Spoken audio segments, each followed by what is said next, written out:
Right, let's get one thing straight. A car is not merely a machine. It's not just a collection of metal, plastic, and rubber designed to get you from your dreary house to your even drearier office. A car is freedom. It's a declaration of independence, a mechanical horse that doesn't need hay, just a bit of explosive liquid. It's the single greatest invention of mankind, allowing us to go wherever we want, whenever we want, preferably with a thunderous V8 engine roaring in our ears. It is, quite simply, the ultimate expression of personal liberty, a noisy, brilliant, and sometimes infuriating masterpiece of engineering that has utterly transformed the world. Some people, the sort of people who wear beige cardigans and think a fun weekend is organizing their sock drawer, see a car as a simple utility. They look at a Ferrari and see an impractical shopping trolley. They hear the growl of a Mustang and complain about the noise. These individuals, bless their cotton socks, have missed the entire point. A car is about passion, about the thrill of the open road, the joy of a perfectly executed gear change, and the sheer, unadulterated pleasure of having more horsepower than you could ever possibly need. It's an emotional purchase, a friend, a companion for adventures great and small. Think about it.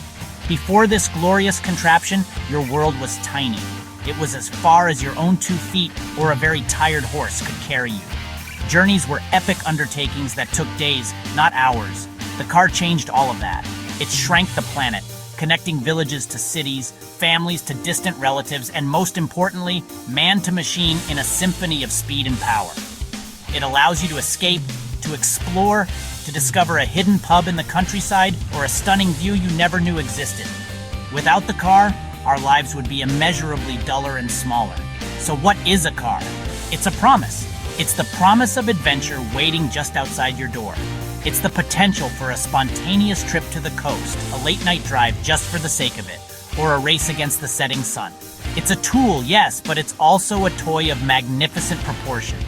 It's a work of art that you can sit in and control, a sculpture that moves and makes a fantastic noise while doing so. To me, a car is the very essence of excitement, wrapped in a beautifully sculpted metal shell. And if you disagree, you are, I'm afraid to say, completely and utterly wrong. The journey of the car didn't start with a roar, but with a rather pathetic cough and a splutter. The first horseless carriages were, to be blunt, rubbish. They were slow, unbelievably unreliable, and probably more dangerous to the driver than to anyone else on the road. Imagine trying to explain to a Victorian gentleman that his steam-powered, tiller-steered contraption, which had a nasty habit of exploding, would one day evolve into the Bugatti Veyron. He'd have you committed. Yet from those humble, clanking beginnings, the seeds of a revolution were sown by brilliant and possibly slightly mad pioneers. These early inventors, men like Carl Benz, were visionaries. They saw past the constant breakdowns and the terrified horses. They dreamt of a world where personal transport was available to everyone, not just the wealthy who could afford a stable. The development was slow at first, a process of trial and more often, catastrophic error. Engines got a little bigger, wheels got a little stronger, and the idea of putting a roof on it finally caught on. It was a gradual crawl towards competence, an era of goggles, leather helmets, and a perpetual smell of oil and petrol. Then along came Henry Ford and his Model T. Now, the Model T was not a great car. It was agricultural, simple, and you could have it in any color as long as it was black. But Ford's genius wasn't in building the best car, it was in building a car that ordinary people could actually buy. The assembly line was a game changer. Suddenly, cars weren't just for the aristocrats. They were for the factory worker, the farmer, the family. This was the moment the car truly conquered the world, chugging its way into the heart of modern society. From that point on, the evolution went into overdrive. The post-war era gave us fins, chrome, and unbridled optimism. The 60s brought us iconic sports cars like the E-Type Jaguar and the Ford Mustang, machines dripping with style and performance. The decades that followed saw cars become safer, more reliable, and let's be honest, often more boring. But the spirit of innovation never died. We went from drum brakes to disc brakes, from carburetors to fuel injection, and from flimsy metal boxes to high-tech safety cells designed to protect their occupants from almost anything. The car has never stopped changing. Let's get to the heart of the machine, the parts that make cars thrilling. The engine. It's the soul of every car.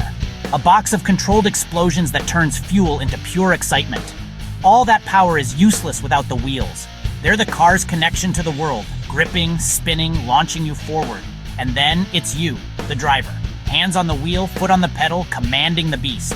When it all comes together, engine roaring, wheels spinning, you in control, there's no better feeling in the world. Just when you thought the car couldn't be reinvented, along comes electricity. Now I'll admit, I was skeptical. A car powered by the same stuff that runs a toaster? It sounded like a recipe for silence and boredom.